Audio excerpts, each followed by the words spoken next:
전지전능하신 이 하나님 여호와는 공의로우시며 또 사랑이 많으시고 은혜가 풍성하신 하나님이십니다. 아담과 하와가 범죄함에 따라 하나님은 공의롭게 심판을 하셨습니다. 그러나 인간과 이제 완전히 끊어 버린 것이 아니라 하나님의 사랑을 우리 인간에게 레이저 쏘듯이 이 사랑을 내려주셨습니다. 그러니까 우리 기독교는 상향 종교가 아니고 하나님으로부터 내려오는 하향 종교입니다. 불교나 이런 데서는 상향 종교예요. 막 어떻게 뭐 고행을 하고 뭐 선행을 하고 그래야 뭐 신이 받아준다. 그래서 그들은 몇 번 절? 하필이면 108을 하는지 모르겠어요. 어떤 분이 어떤 목사님이 우리 천일 기도해야 하는데 강사로 좀 와달라고 그래서 하필이면 1000일입니까? 라고 물었습니다. 1000일만 하고 말라고. 어쨌든 우리 하나님은 하나님의 사랑과 은혜를 정말 레이저를 쏘듯이 우리 심령에 쏘아주시고 또 내려주시고 은혜를 베푸시는 하나님이십니다. 그것이 곧 구원하심입니다. 그럼 어떻게 구원하실까에 대한 문제가 생깁니다. 이미 저주받았고 이미 멸망받았고 이미 이제는 타락의 백성인데 어떻게 구원할 것인가에 대한 방법론으로 속죄 제사를 받으시고 인간과 하의 방법으로 하나님께서 제사 방법을 도입하신 것입니다. 그래서 내이기는 좀 지루한 것 같고 따분하지만 매우 중요한 책입니다.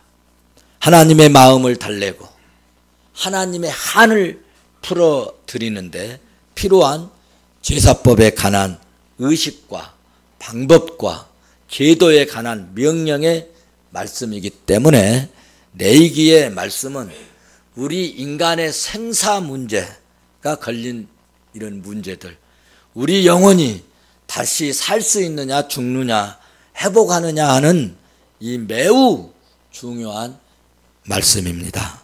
레위기에는 크게 세 가지 법이 있습니다. 이 세 가지 법은 의식법과 시민법과 도덕법입니다. 무슨 법이라고요? 네. 무슨 법이라고요? 금방 들어도 앞뒤가 다르는 분이 있어요. 의식법과 시민법과 무슨 법? 도덕법이 있는데 의식법과 시민법과 이 도덕법이 있는데 이 의식법은 제사에 관한 법이고 시민법은 사회생활을 잘 할 수 있는 법이고 도덕법은 십계명을 말합니다. 레위기에서 중요한 교훈은 예수 그리스도께서 십자가에서 이루신 구속의 이 사역, 이 속죄의 죽음, 속죄 제사 사역에 대하여 레위기에서 의식으로 묘사하고 또 상징하는 것들의 실체를 보여주고 있는 이 말씀이 명령이 오늘 레위기에서 기록되고 있습니다. 그래서 예수 그리스도께서 이제 보여주신 이 모든 제사는 구약에서 말씀한 구약에서 보여준 이 모든 제사는 예수 그리스도에 의해서 완전히 완성이 되었습니다. 할렐루야. 그런데 신약에 와서는 그래서 이 의식법을 폐지하고 실행하지 않습니다. 그러나 의식은 시행되지 않지만 그 정신만큼은 결코 변함이 없다는 사실을 믿으시기를 바랍니다. 시민법은 시대의 흐름에 따라 그 시행 방법이 달라져서 지금은 그 실효성이 거의 없습니다. 도덕법은 십계명을 말하는 것인데 이 법은 예수 그리스도께서 이 땅에 다시 오실 때까지 1.1획도 변하지도 않고 변함도 없는 법입니다. 왜냐하면 그것이 바로 하나님의 나라, 하나님 나라의 삶의 기준이 되고 하나님의 백성들이 선택의 기준이 되고 계시록에 주님이 다시 오실 때 이 역사의 종말에 이 땅을 심판하실 때 이 심판의 기준이 되기 때문입니다. 그러므로 예수 그리스도께서 말씀하시기를 마태복음 5장 17절에서 내가 율법이나 선지자를 폐하러 온 것들로 생각하지 말라. 폐하러 온 것이 아니라 뭐 하시러 오셨다고요?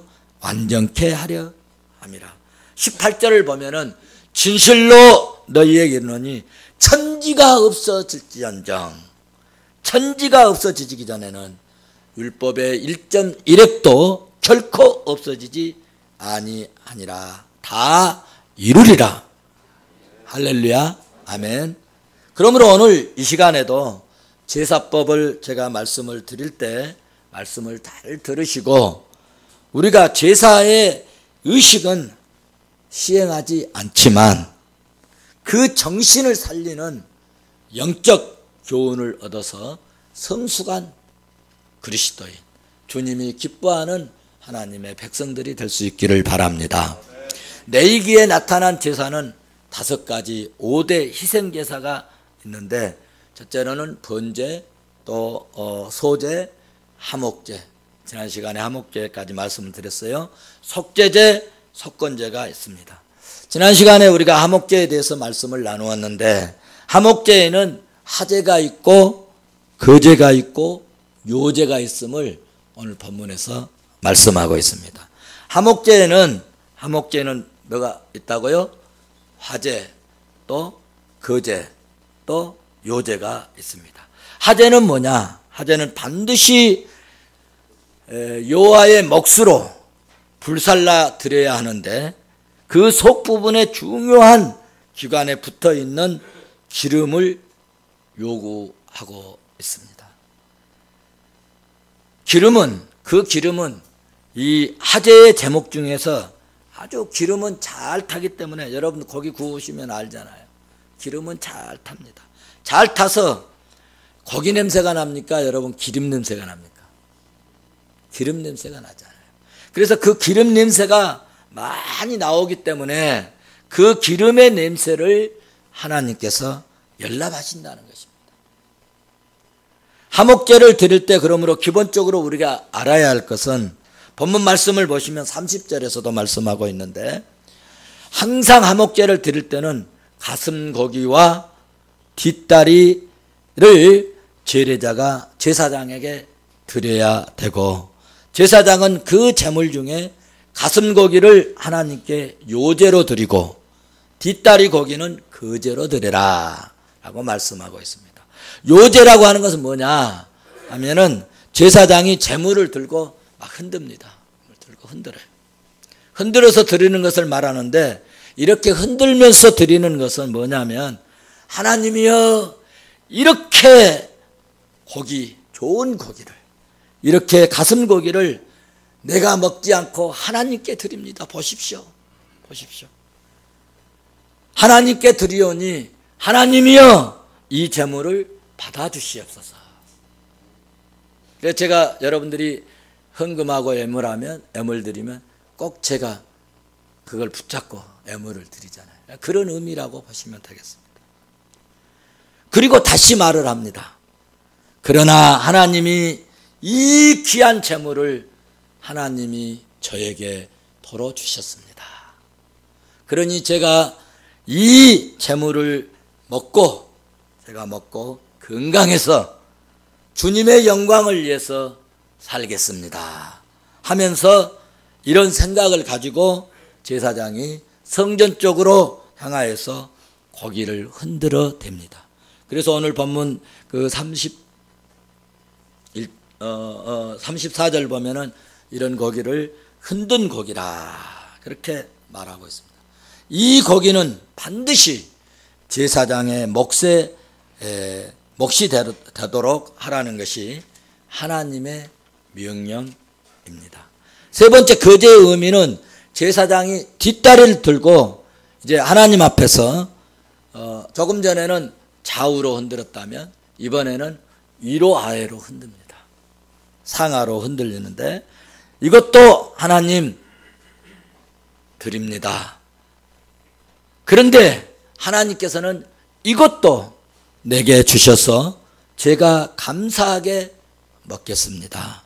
이렇게 드리는 제물이 거제입니다. 그래서 본문 말씀을 살펴보면 제사장이 먹는 고기는 제일 고급이었습니다. 가슴고기, 뒷다리 고기 다 좋은 부위인데 빨리 먹으라는 것입니다. 놔두지 말고 빨리 먹어라. 이런 부분을 보시면 하나님께 제사하는 제사장을 하나님께서는 매우 사랑하시고 엄청나게 배려해 주셨다는 사실을 알 수 있습니다. 그래서 요즘 여러분들이 목회자들을 섬길 때 이런 정신으로 섬기면 될 줄로 압니다. 그런데 신약에 와서는 이런 의식이 없어졌어요. 폐했어요. 제사법이 폐해지고 이제는 만인 제사장의 이렇게 역할을 감당합니다. 누구든지 주 예수 그리스도의 이름으로 예배하는 자들은 다 뭐 같은 제사장? 왕 같은 제사장, 왕 같은 제사장들이 되기 때문에 하나님께서 예배하는 여러분 한 사람 한 사람에게 이렇게 챙기시고 배려해 주시고 제사장들에게 그렇게 좋은 고기를 먹게 하셨던 것처럼 여러분들에게도 공급해 주시는, 좋은 것으로 공급해 주시는 하나님이심을 믿습니다. 그럼 목회자는 어떻게 섬길 것인가? 의식은 폐했지만 그런 정신으로 이렇게 살아라. 그렇게 잘 섬겨드려야 되겠다는 정신을 가지시면 될 것 같습니다. 이런 드린 예물은 이틀 동안 놔둘 수 있지만 3일째는 반드시 불살라 치워버려야 하기 때문에 제사장에 드린 고기 외에는 나머지 이 고기는 제례자가 이웃을 막 초청을 해가지고 빨리 오시라고, 급한 일이 있으니까 빨리 오라고, 좋은 일이 있으니까 빨리 오시라고 해가지고 초청을 해서 제물을 같이 나누어 먹습니다. 7장 15절에 말씀하고 있습니다. 당장 그날에 먹으라고 하셨습니다. 왜 이렇게 당장 그날에 먹으라고 하셨을까? 첫째는 부패할 수 있기 때문, 두 번째로는 빨리 나눠 먹도록, 이게 또 놔두면 또 욕심이 생기고 이거 놔뒀다가 새끼들도 줄까? 이거 놔뒀다가 또 신랑 오면 줄까? 또 놔뒀다가 뭐 또 다음에 먹을까? 이런 생각을 가질까 봐 하나님께서는 빨리 그 정신이 사라지기 전에 빨리 이렇게 같이 나누어 먹도록 하신 것입니다. 그러니까 이 요제와 거제 하목제를 드릴 때는 소나 양, 염소, 비둘기 드리라겠어요? 못 드리라겠어요? 비둘기는 드리지 말라고 그랬어요. 왜? 비둘기는 나눠 먹을 것이 없잖아. 나눠 먹을 것도 없는 것 가지고 드리면 안 된다는 겁니다. 나눠 먹을 것이 있는 소나 이렇게 염소, 양을 드리도록 했습니다. 그래서 우리 예수 믿는 사람들, 그리스도인의 이 정신은 어때야 되느냐? 여러분, 그리스도인들은 신앙도 있어야 되고 사랑도 있어야 되고 여러분 또 정도 좀 있어야 합니다. 그리고 나눔도 있어야 합니다. 아멘은 안 하시는데, 나 혼자 먹으려고 놔뒀는데 그거 나눠 먹냐고요? 여러분 좀 집에 뭐 맛있는 거 있으면 좀 목사님들 갖다 드리고 그러면 얼마나 좋겠어. 1년 되어가도 한 번도 뭐 가져온 사람도 없고, 그런 사람이 우리 교회 말고 다른 교회에 있다 그러죠. 우리 나눠 먹읍시다. 우리 옆 사람 보면서 좋은 거 있으면 나눠 먹읍시다. 할렐루야. 이런 정신을 우리는 배워야 된다는 거죠. 할렐루야. 그래서 우리 모두는 감사제, 거제를 드리는 정신으로 살 수 있기를 주의 이름으로 축원합니다. 축원합니다. 근데 먹을 때 주의사항이 있어요. 레위기 7장 19절에서 21절 보시면 무슨 말씀이냐 하면 고기가 부정한 물건에 닿지 않게 하고 몸이 부정한 자가 와서 먹지 못하도록, 부정한 자가 와서 먹으면 절대로 안 된다는 것입니다. 이 제사의 영적 의미는 뭘까? 왜 이렇게 부정한 사람 못 오게 하고 부정한 물건에 닿지도 못하게 하고 이렇게 아주 정갈스럽게 제물을 드리고, 그리고 건강한 자들을 이렇게 초청해서 먹으라고 했을까? 영적 의미가 뭐냐 하면 피 뿌려 세운 주의 몸된 교회가 거룩성이 침범당하고 부정한 것으로 침범당해서는 안 된다는 것입니다. 주의 몸된 하나님의 교회는 멋있고 훌륭한 그런 인테리어가 안 되었어도 여러분 꼭 있어야 할 것은 하나님의 임재가 있어야 되고 하나님의 영광이 가득 차야 됩니다. 언제? 말씀이 선포되어질 때, 언제? 하나님께 우리가 예배 드릴 때, 언제? 찬양하고 기도할 때, 언제? 예물을 드릴 때, 지금 이 시간에 이 자리에 하나님의 임재와 영광이 충만할 줄로 믿습니다. 여러분의 머리 위에, 여러분의 심령 속에 하나님의 임재와 하나님의 영광이 이 시간에 가득 채워지는 은혜의 시간 되시기를 주의 이름으로 축원합니다. 축원합니다. 그러면 성도 여러분, 소, 양 살 돈이 없으면 어떻게 이런 제사를 드릴까? 나는 어쩌란 말인가? 없는데 그런 사람을 위해서 하나님께서 딱 한 가지 제사법을 주셨습니다. 이것이 무슨 제사냐면 낙헌제입니다. 낙헌제. 낙헌제, 모든 제사에는 뭐가 있어야 돼요? 예물, 제물이 있어야 됩니다. 그런데 낙헌제는 제물이 없어도 됩니다. 그래서 우리가 구역 예배로 할 것이니까 구역 모임으로 할 것인가 중요한데, 구역 예배로 할 때는 예물을 드려야 됩니다. 수요 예배로 할 것인가 기도회로 할 것인가, 우리는 예물을 안 드리기 때문에 수요 기도회, 3일 기도회로 이렇게 합니다. 또 금요 기도회도 금요 예배로 모이면 예물을 드려야 합니다. 그러나 우리는 심야 기도회로 모입니다. 예배가 있을 때는 꼭 뭐가 있어야 돼요? 예물이 있어야 된다. 그런데 예물이 있어야 되지만 낙헌제는 이 제물, 예물이 없어도 됩니다. 언제? 그러면 낙헌제를 드릴 것인가? 돈은 없는데 하나님 앞에 예배는 해야 되겠는데 제사는 해야 되겠는데 가진 것이 없어요. 그럴 때는 낙헌제를 드리는데, 낙헌제는 매우 급할 때,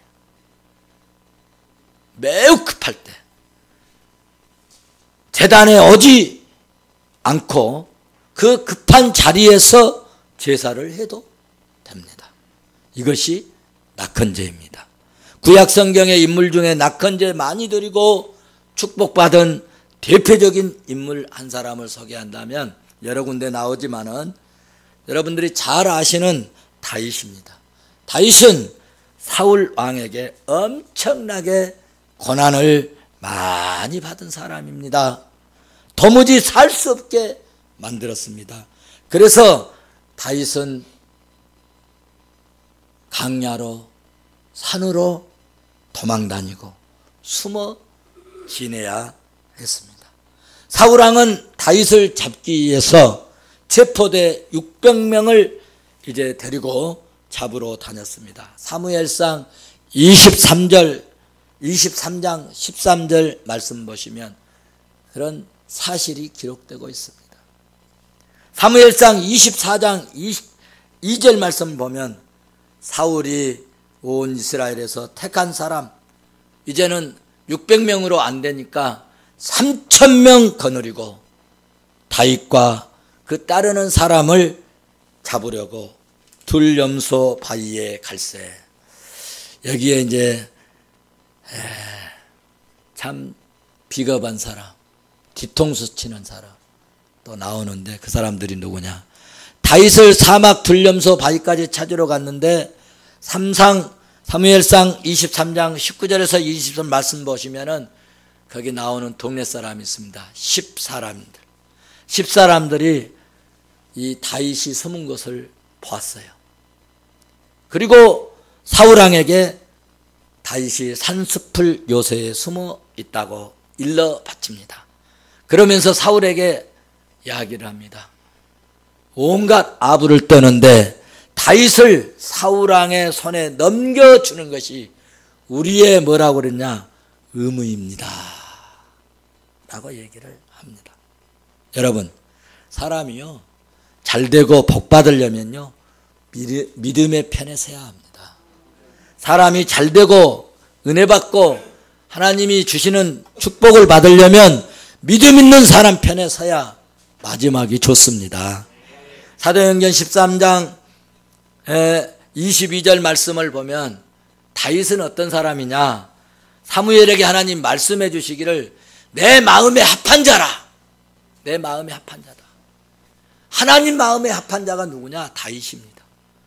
그래서 다윗을 사무엘상 16장 13절에서 사울왕이 사무엘 선지자가 왕으로 기름을 부을 때 그때 어떤 역사가 일어나느냐? 여호와의 신에 크게 감동된 사람이었다. 여호와의 신에 크게 감동됐다라고 말씀하고 있습니다. 이런 사람하고 가깝게 지내야지. 하나님 마음에 합한 사람, 성령에 크게 감동된 사람, 이런 사람하고 같이 지내야 그래야 복되지 않겠어요? 그런데 10사람들은 사무엘상 16장 14절 보니까 여호와의 영이 떠난 사람인데 사울이 여호와의 영이 떠나버렸다 했습니다. 그런데 성령의 사람이 이제 여러분 말씀을 드립니다. 성령의 사람이 이제 사울왕에게 잡혀서 죽을 도간의 던치처럼 꼼짝없이 잡아 죽게 되었습니다.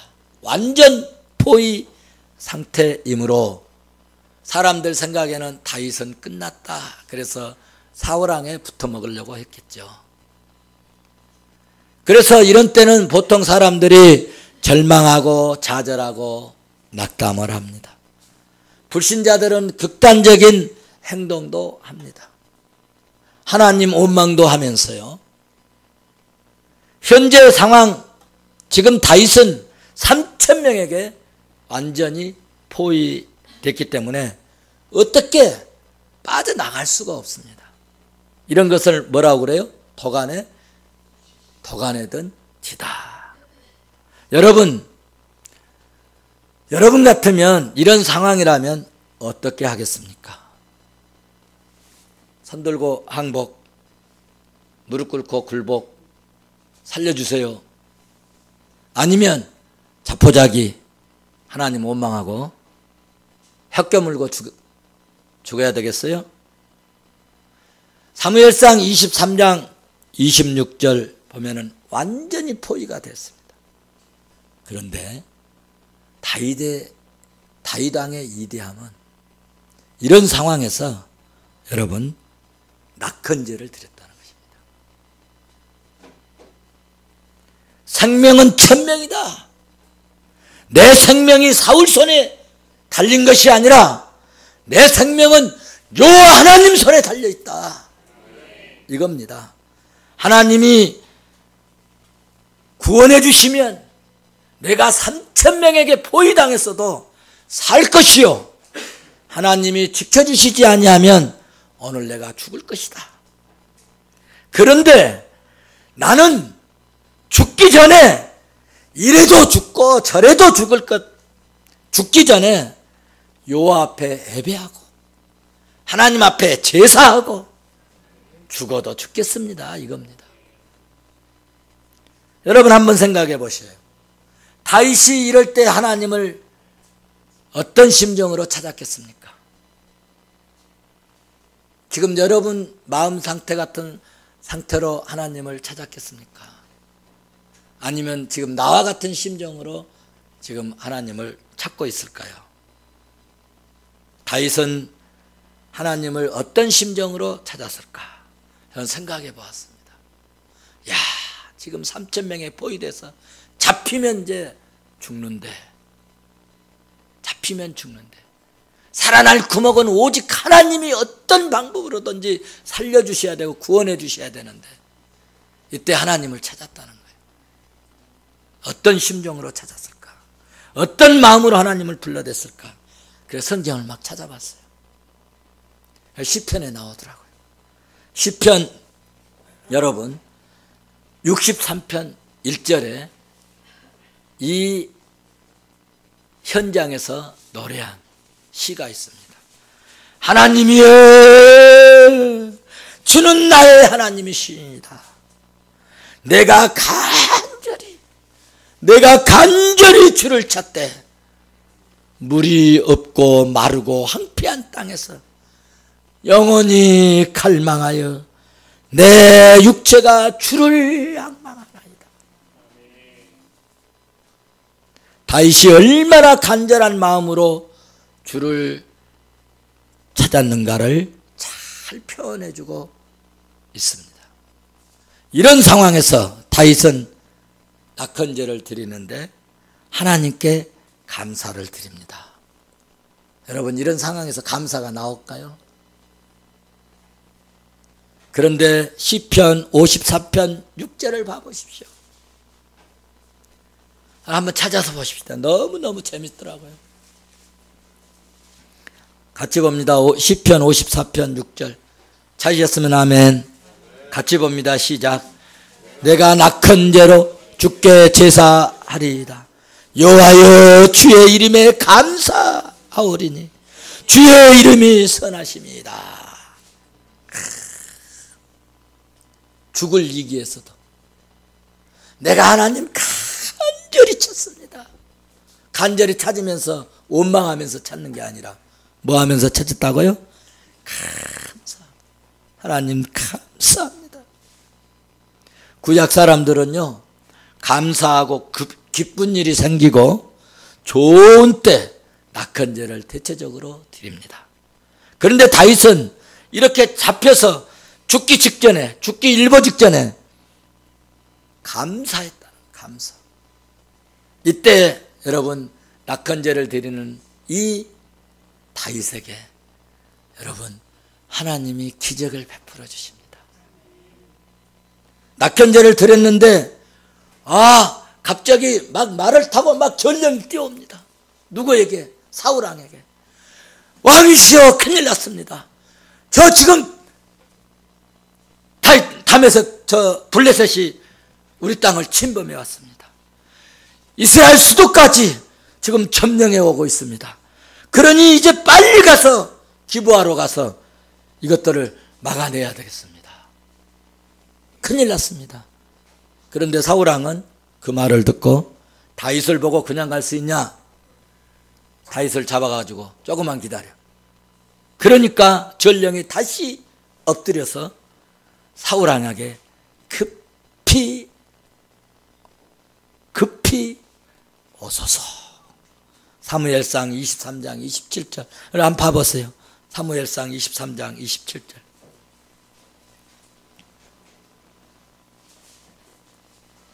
찾으셨으면 아멘.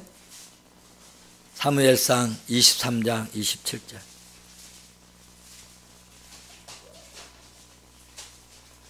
찾으셨으면 아멘. 네, 같이 봅니다. 시작.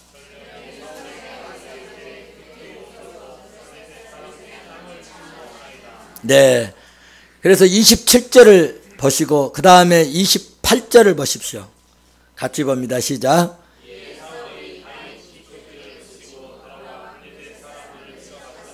네.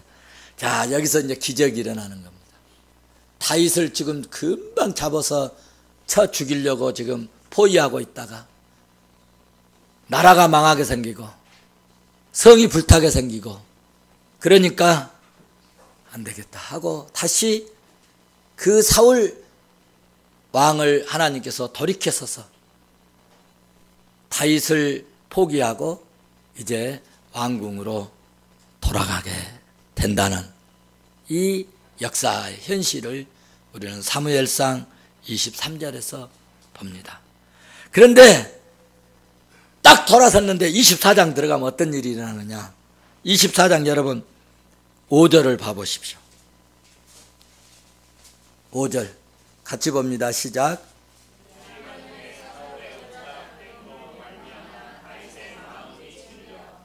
네, 다윗이 오히려 사울왕을 만났습니다.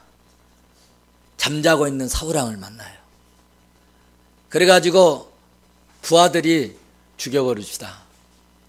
하나님이 때를 주신 것 같습니다. 그러니까 안 죽입니다. 안 죽이고 다윗은 뭔만 배웠다고요? 옷자락만 배웠어요. 옷자락만 배워갖고 주머니에 담고 수통만 빼고. 근데 다윗은요 옷자락을 베고도 6절을 봐보세요. 6절 같이 보십시다. 6절 시작.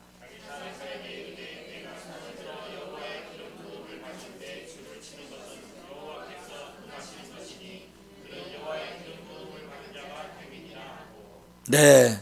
그리고 한 절을 더 보시면은 어떤 일이 나느냐.